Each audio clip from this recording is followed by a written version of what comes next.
Hello, Catholic Advocates. I'm Jean Welch Hill, and I'm the Executive Director of the Washington State Catholic Conference. Today, I want to walk you through how we track bills on the state legislative website. So, we're going to begin here at ledge.wa.gov, which is where we follow the session and learn what's going on in the interim, as you can see right here. We're going to look at a bill that was considered in the 2023 legislative session. You can find the bills that we're following in any legislative session on our website at wacatholics.org or through our regular Catholic advocacy bulletins. So to begin with, we're going to look for our bill here in the bill information box. We know our bill number, and so we can use this box to get to it more quickly. We're going to look at House Bill 1238 today, which did pass in the 2023-24 session. You'll notice that you can look at a number of different sessions if you're looking for past legislation, but we are looking for something that did pass in 2023.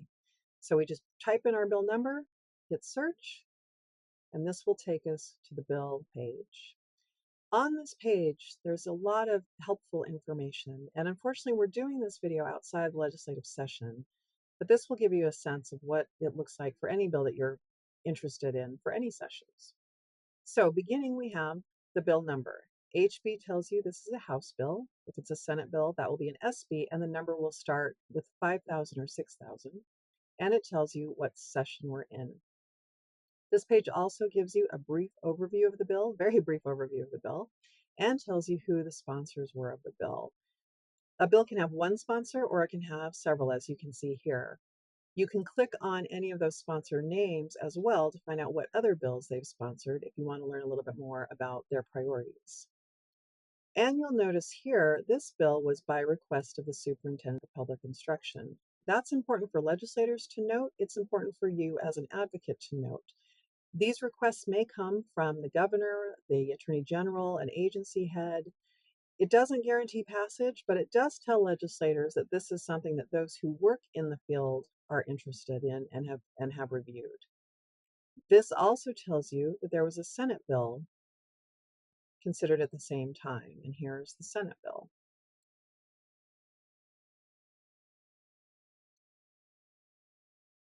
This green box gives you a quick bill status at a glance, as it says, and it tells you where it is in the process.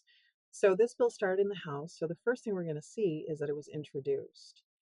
At this point, a bill may not go anywhere. In this case, the bill did go to a committee, and you can see down here in the more detailed bill history when that happened. So on January 24th, there was a public hearing in the House Committee on Education.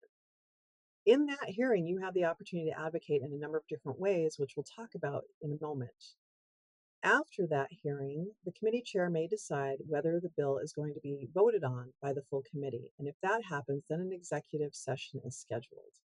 In this case, there was a committee executive session scheduled. That didn't happen, but it did happen a little later on February 7th. And those changes in agenda can happen for a number of different reasons.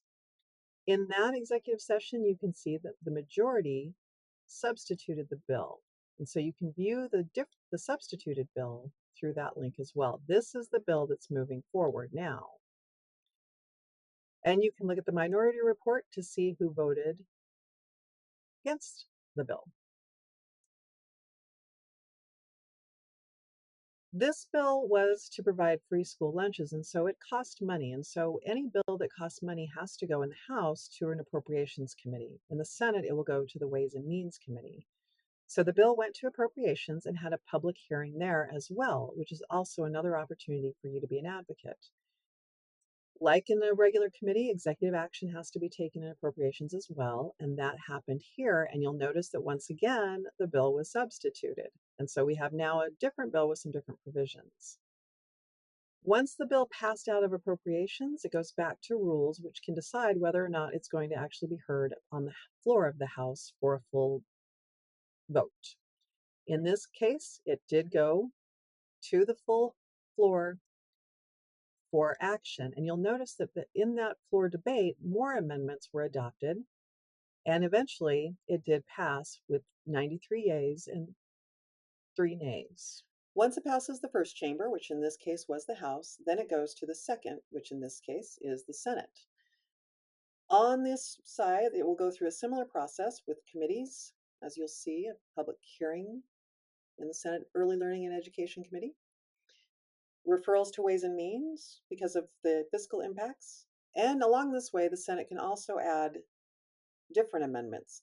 And if that happens, then the bill has to go back to the House for concurrence in those amendments. So when this reached the floor of the Senate, there were amendments, and it did need to go back to the House for concurrence, which the House did concur. If the House doesn't concur, then there's more discussion between legislators, or the bill may simply not make it out of the session. In this case, it did pass, and then it goes on to the governor. So the Speaker of the House will sign it, the President of the Senate will sign it, and it's delivered to the governor. The governor has the options of signing the bill, vetoing the bill, or vetoing parts of the bill if there's things in it that he's not happy with, but he does want to see the bill pass. He can make some selective vetoes. Here in the available documents category, there's a number of interesting pieces to really help you understand a bill. You'll see that you can read the original bill, the substitute bills, the engrossed second substitute, which will have all of the floor amendments as well, and the bill is passed by the legislature and sent to the governor. On the bill report side, you'll get a good overview of what the bill does and who spoke against it or for it at any given point in time. So if we look at the House bill report, let me scroll up here.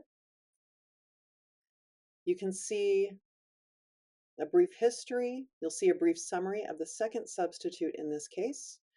You can see who voted for it and against it. You'll get some background information, which can be very helpful to understand what the bill does and why it was brought forward. Here's a summary of a substitute bill,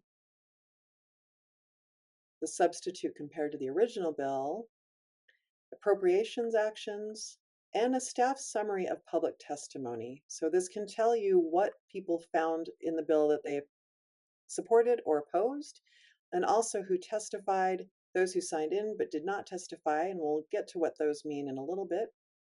Here's the House Committee on Appropriations and all that happened there, including more public testimony. And that's the end of this particular report, so we'll go back.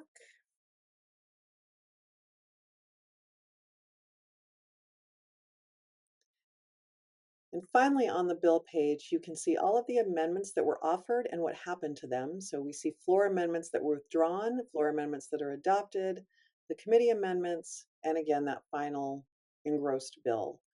And you have links here to all of the videos from all of the public hearings. So you can go back if you want to know what happened to a bill in the committee, what the testimony was, you can actually click on those links. So let's talk about the committee hearings. Obviously, we're doing this again outside of the legislative session, so these hearings have already happened, but each of the hearings is an opportunity for you to be an advocate. And to do that, you begin here again on the legislative webpage and go over to Let Your Voice Be Heard. There's several ways to participate in committee hearings and to just engage with your legislators in general. If you're looking at a particular bill and you know that a hearing is coming up, you would look on this, communicate with your legislators, or participate in a committee hearing. And again, you can see here to participate in a committee hearing. If you wanted to testify or submit written testimony or get your position on a bill noted for the legislative record, you can click on any of these links. And we know that the bill we were looking at was a House bill, so it was in a House committee, and we know it's in the Education Committee.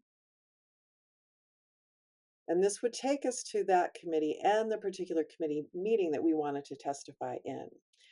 Again, we're outside of the session, but if you're in session, you could go here and you would see instructions for how to participate in that particular committee hearing during the session.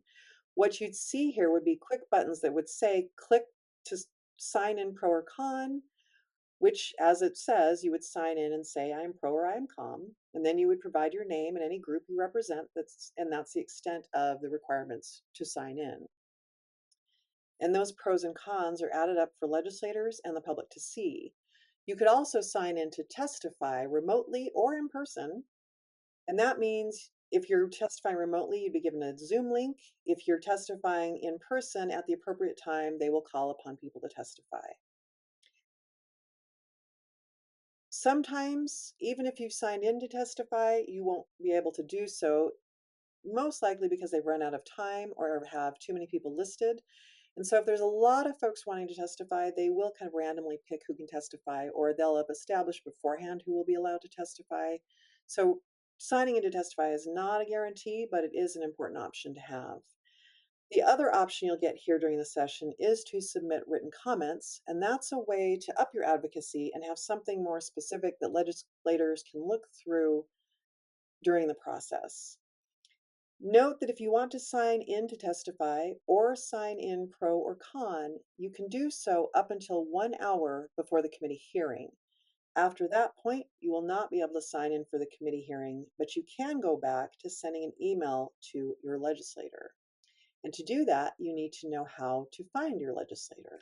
So we'll go back to the legislative homepage so we can find our legislators. If you don't know who your legislators are, you can click over here on Find Your District, put in your address, which I will use the address for the Washington State Catholic Conference. Click Find My District, and it will bring up my 2 representatives and my senator, as well as my congressional representatives. Then I can click on the representative's name, and it will bring up the home page for all the representatives. And from here, I can directly send my email, or I can learn more details about my legislator or go to their particular homepage. Please know that when you send an email to your legislator, there's no requirement that you be a policy expert in order to email your legislator.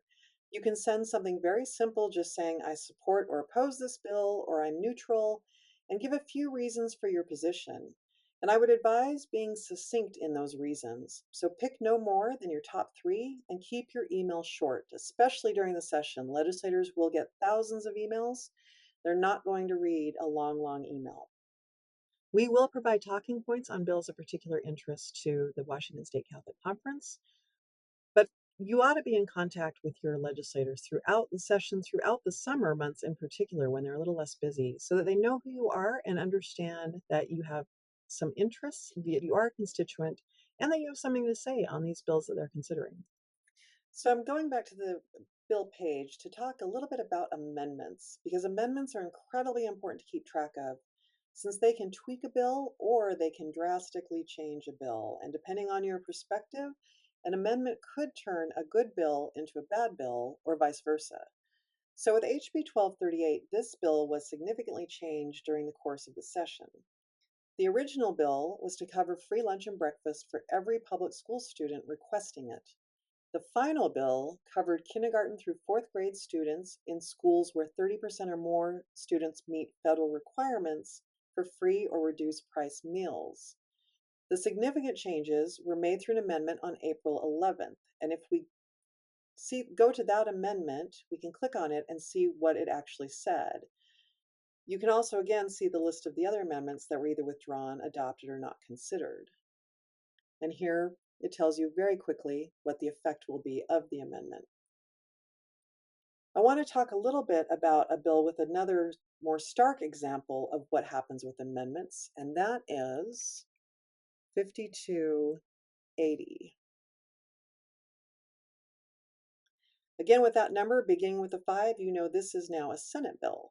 Senate Bill 5280 was one that WSCC supported initially. Originally, it required all clergy to be mandatory reporters of child abuse, but it maintained a clergy penitent privilege in the Sacrament of Reconciliation. That meant that the clergy would report any reasonable suspicions of abuse, as they currently do in the Catholic Church, but they would not report what was heard solely during the Sacrament of Confession, which they are barred from doing by canon law. The WSCC again supported this bill in its original form. However, on March 21st, in the House committee, there was an amendment, and you can click on the amendment to see what happened in that committee.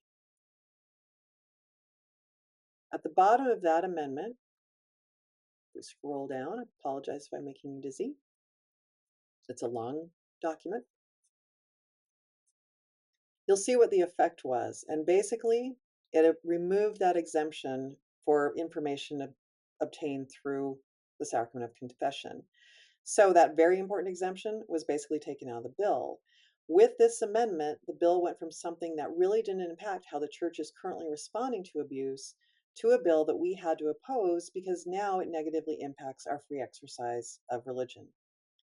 After a lot of advocacy work done by the WSCC and Catholic advocates across the state, the Senate did not concur in this amendment.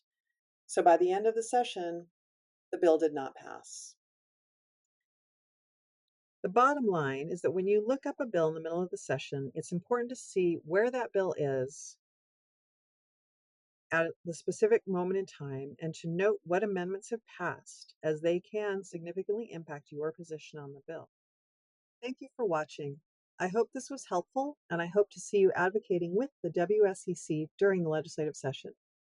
Please subscribe to our advocacy bulletins at wacatholics.org to learn more about what we will be following in the upcoming session.